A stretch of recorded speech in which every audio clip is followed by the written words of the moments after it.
Summer's still here, and the timing's still right for some prog rock. Okay, that's the last time I'm going to say that. But for this episode, we are covering the big one. An album many would consider to be the greatest progressive rock album of all time. Maybe even the greatest album, period. Close to the Edge by Yes. Seriously, this 1972 release frequently tops lists for greatest prog rock albums, top 5 for Rolling Stone's list, and for good reason. It is a stunning display of musicianship and innovative arrangements, but never at the expense of the melodies, crafted so masterfully by Jon Anderson with the theme of spirituality. The way they weave all these musical sections together is so well done. So I actually got this album on an online store, bundled with a few other albums when I was expanding my vinyl collection, along with the Yes album and Fragile, which I was more familiar with. The album cover for Close to the Edge, designed by Roger Dean, who had designed Fragile months before, may not seem like much to look at, but open the gatefold and the artwork really comes alive. Yet another example of synergy between the music and the sleeve design. This was also the first time their trademark band logo would appear on a cover. But before we get into the music itself, let's give this album the history of rock treatment and touch on some backstory. Believe me, Yes's history is really complicated. They've changed band members so many times. To even cover all of this would take the length of a History of Rock episode. What you really need to know is that the initial band really centered around the joining of Jon Anderson and bassist Chris Squire, Jon becoming their main songwriter. Bill Bruford would be their drummer up until the completion of Close to the Edge. Yes released their first two albums in 1969 and 1970, respectively, which saw some recognition, but it wasn't until the arrival of guitarist Steve Howe and the release of the Yes album in 1971 where they really started to break through on both sides of the Atlantic, with classics like Yours Is No Disgrace and I've Seen All Good People featuring the soaring harmonies by Jon, Chris, and Steve, which interesting enough was the first Yes song I remember hearing off of the Almost Famous soundtrack. But Yes had one more change to secure the Close to the Edge lineup, that being keyboardist extraordinaire Rick Wakeman. I've talked about him before, having worked with David Bowie, but on the album Fragile, his virtuoso chops are felt all over the record, juxtaposed with Steve Howe's unique picking, a thunderous rhythm section with Chris Squire and Bill Bruford, all fronted by Jon Anderson's high voice. Roundabout became a surprise hit and remains one of their most loved tracks. Of course, it's worth noting that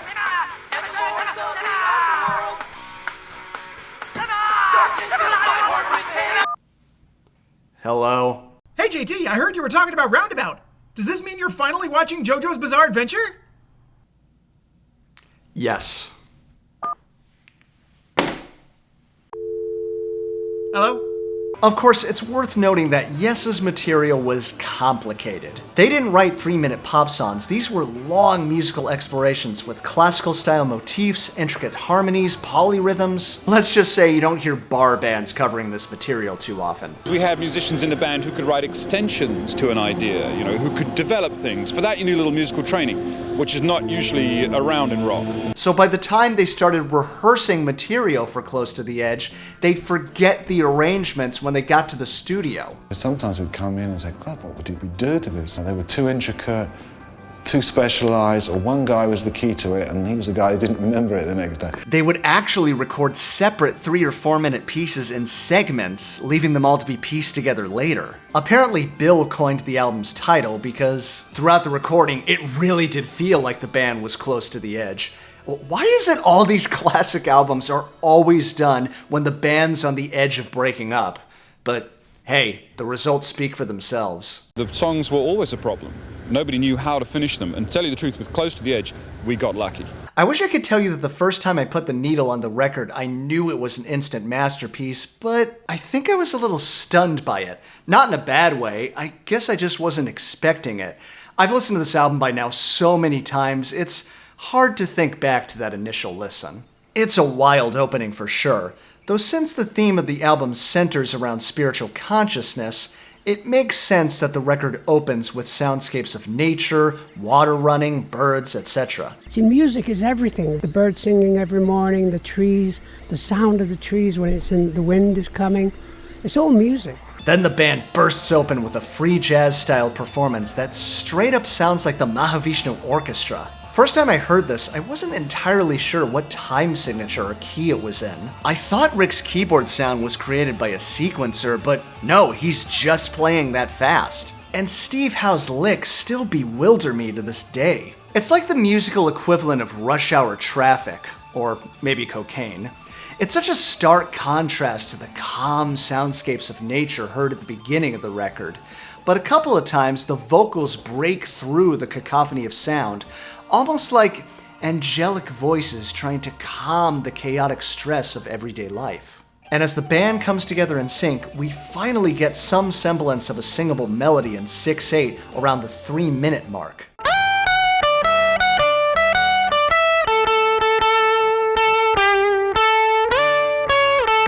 Like we had to suffer through the chaos to now arrive at this moment of clarity.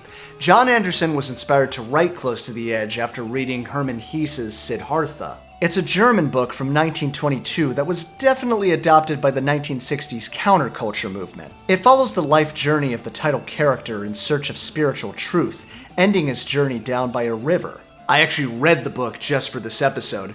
It's a very fascinating read, and you can pick up a lot of references in the lyrics. Having made my own spiritual prog rock piece, it's probably why Close to the Edge hits me so hard. The lyrics are broken into 4 movements, starting with the solid time of change. There's a whole realization in the book that discusses time as an illusion. And even the first line, "A seasoned witch could call you from the depths of your disgrace," puts the listener right into that mindset. So in this particular case, Close to the Edge is more on the edge of achieving enlightenment, down by a river, because, well, according to the book on page 46, I often listen to it. I often look into its eyes. I have always learned from it. One can learn a lot from a river. Close to the edge, down by a river. All the while, there's so many musical parts I can discuss. Steve's electric sitar riff, Rick's organ accents, the way Bill Bruford's drums give the 6/8 groove almost a backbeat, the harmonies between Jon and Chris Squire, the bass. Just the bass. Like Tarkus, it would take me too long to dissect every musical or lyrical element from this piece. Even Rick Wakeman admitted that given the technology of the time, there should have been no way they could have pulled this complex piece off. We were left to experiment, we were left to try things out, which was why there was such forward-thinking things that went on as in Close to the Edge. Not to mention having to physically pace these shorter recorded takes together with seamless transitions. Credit engineer and producer Eddie Offord, the same Eddie from ELP's Are You Ready, Eddie I mentioned in the Tarkus review, who had also been their live engineer. As such, I think he did an amazing job in capturing that live sound by building a stage in the studio for the band to perform on. But even he admits that working with Yes was like arguing with 5 producers. The band had heavy disagreements over the piece's musical direction that would lead to Bill Bruford, preferring a more jazz vibe, leaving the band for King Crimson after completion of the album. We only ever disagreed. We could never agree on anything, which is why the music came out so funny. But what really grounds the piece through all this complexity is Jon's voice. Not to mention the fact that his high tenor voice just soars. I don't think I'm shocking anybody when I say he may very well be the best of the prog rock singers. While I do prefer that David Gilmour could sing with a heavier blues tone, Jon's voice is perfectly suited for a band of virtuoso musicians such as this. And in a very dynamic change at the 8:30 mark, the band dies down to just keyboard pads and guitar swells for the section I Get Up, I Get Down. This might actually be my favorite piece on the record. It's so relaxing to hear after such intensity from the band. The voices sing counterparts in sort of a Beach Boys style. According to Jon, Steve had this song he had written separately. In her white lace, you can clearly see the lady sadly looking, which Jon felt would match perfectly with his own melody. It really is a Lennon-McCartney moment. One of my favorite lyrics is,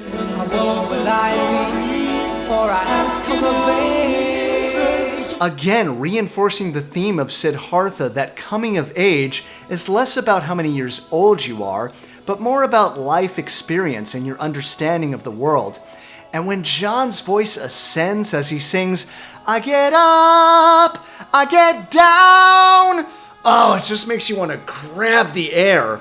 Not to mention Rick's church organ, which just sounds massive. Considering the spiritual themes, it's interesting that they would choose to include a church organ, maybe hinting at the relationship between spirituality and religion. Though Rick said matching the church organ they recorded outside of the studio back to the band performance was tricky with manual tape automation.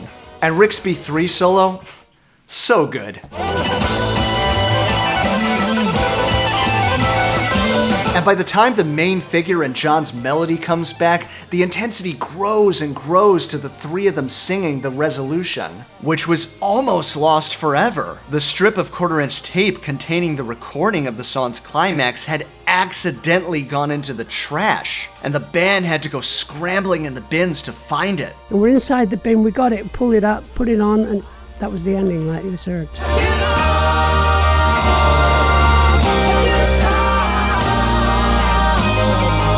It's like we, the listener, have achieved this spiritual consciousness with the band, and the final keyboard arpeggio returns us to the nature soundscapes from the beginning, and the piece finishes. I am always stunned every time I get to the end of this song. It's an absolute masterpiece.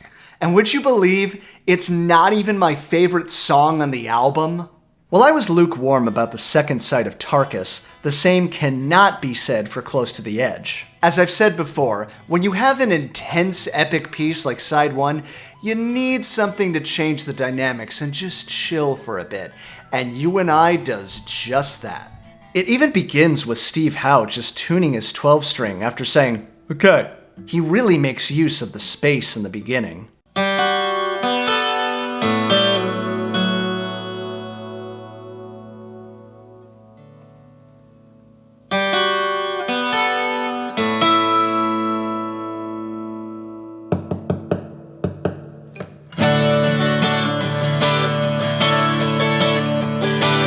The juxtaposition between the very organic sounds of Steve's acoustic and the electronics of Rick's Moog synthesizer makes for a very unique texture, and Jon's melody is once again unforgettable. It's like an old folk song, a tender acoustic ballad that just happens to be 10 minutes long.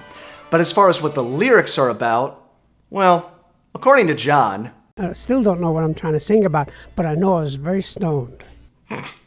That's the best answer he can possibly give. Though in connecting to the A-side, Jon does admit that the song is also spiritually centered. The you from You and I, meaning God or the divine, or maybe just the human race in general, all complete in the sight of seeds of life with you. You know, there is something to be said for the pretentiousness of prog rock and songs like these. Like I said in the Tarkus review, these were the songs that the punk rock movement absolutely rebelled against. But at the same time, Yes is absolutely committed to the artistry of this music. The object was of having a piece of music that was everything that the Yes critics hated us for and the Yes fans loved us for, which was emotional.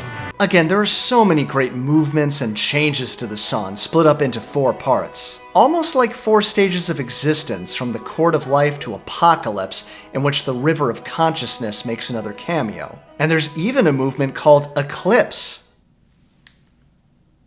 Nah, it's gotta be a coincidence. Eclipse is a gorgeous interlude featuring Rick's mellotron and synthesizer and Steve's lap steel. Though I think my favorite moment is the bridge of the first movement, Chord of Life, where Bill's drums come in and it gets really funky. Coins and crosses never know their fruitless worth. Chords are broken, locked inside the Mother Earth. Man, that's profound. So 2 for 2 epics on this record, and it's still not my favorite song on the record. That honor goes to Siberian Khatru, which admittedly is more my own personal tastes. I'm a sucker for funky guitar riffs and grooves, and this song scratches that itch nicely.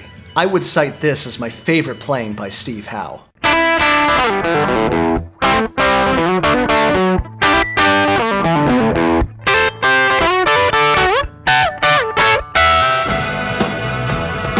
And that mellotron and synth line Rick comes in with, supported by that funky rhythm section and gut-busting bass line by Chris.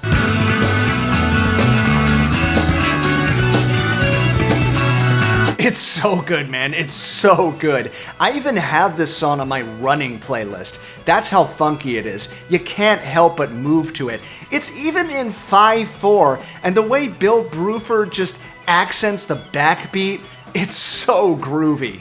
The band definitely collaborated on the riffs. I always liked Siberian Khatru, which I thought was a great arrangement. It's not one you have to really remember. There is a great logic to it, and it develops nicely. Siberia obviously refers to the region in Russia, and according to Jon, Khatru is a Yemeni word meaning as you wish, which I think he just really liked the word and wanted to use it. The idea is that even Siberia, behind the Iron Curtain at the time, still goes through the motions of life, reaching consciousness, even with that river over their heads. And once again, the harmonies are spot on. And every time I get to those final harmonized stanzas, the intensity just growing more and more, I'm just waiting for that opening figure to come back. And once it does, man, it's one of the greatest climaxes ever. And Steve just annihilates his final solo. There are more jazzy licks and there's not a lot of drive on his amp, but it's still a Guitar Hero moment, matched by Bill's drum fills and Chris's bass fills. Every time I finish listening to this record, and I've listened to it a lot, I'm just amazed by what I experienced. To me, it's the one full-on prog rock album that's on par with Pink Floyd's Dark Side of the Moon or Wish You Were Here. I mean, if I had to nitpick in comparing them, which admittedly isn't fair, they're two completely different albums, I would say that Jon Anderson's lyrics aren't quite as topical as Roger Waters', and Steve Howe's guitar solos don't quite send shivers down my spine like David Gilmour's. And being a very musically complex record, Close to the Edge can be a lot to take in all at once. But there's no denying the musical excellence of this album, and I would argue against any declaration of this album being pretentious. I'd save that label for their follow-up, Tales from Topographic Oceans. Which isn't a bad album, it has moments of musical brilliance, it's just too long. The loss of Bill Bruford can be felt, despite Alan White being a great drummer, and it's also the album where Rick checked out and eventually left. Like I said, Yes would go through so many incarnations and changes throughout their career. Jon Anderson and Rick Wakeman, yeah, he rejoined the band and left again, this would happen a lot, would even at one point be replaced by the Buggles of Video Killed the Radio Star fame. Talk about a strange change. But in looking at their legacy, it all comes back to this magic moment in 1972 when Yes made a masterpiece. What? Hey, why did you hang up? I wasn't done talking about JoJo. Do you have anything actually useful to say about Close to the Edge? Well, what is there really left to say? It's a great album. Oh. This album packs so much into just 3 tracks. It's transcendent, it's complicated, it's layered, it's spiritually driven. The music can flow from one mood to the next, from grand and sweeping to raucous jazz to quiet and subdued to straight up funk. Like Dark Side of the Moon, this is one of those albums you definitely have to listen to at least once in your lifetime. If you've got a little under 40 minutes to spare, I definitely recommend checking out Close to the Edge. Wow, that was actually very insightful. So anyway, about JoJo, I think you'd really like Part 4. It's got a lot of Pink Floyd references. I mean, the main stand is called Crazy Diamond. I think also Part 4 had a tiny reference to Genesis' Colony of Supermen, mainly because... Well, needless to say, Close to the Edge gets a well-deserved goldfish. Masterpiece from start to finish. The essential track, that's a tough one. My personal favorite is Siberian Khatru, but I'd be remiss if I didn't give it to the incredible title track. Obviously, And You and I is also a classic. 3 for 3 epics on this album. A must-have for your vinyl collection, and you gotta spin the whole thing when you listen to it. Can anything else in Summer of Prog top it? Well, I do have a long-requested fan favorite to check out, so we'll spin it when I see you all next time.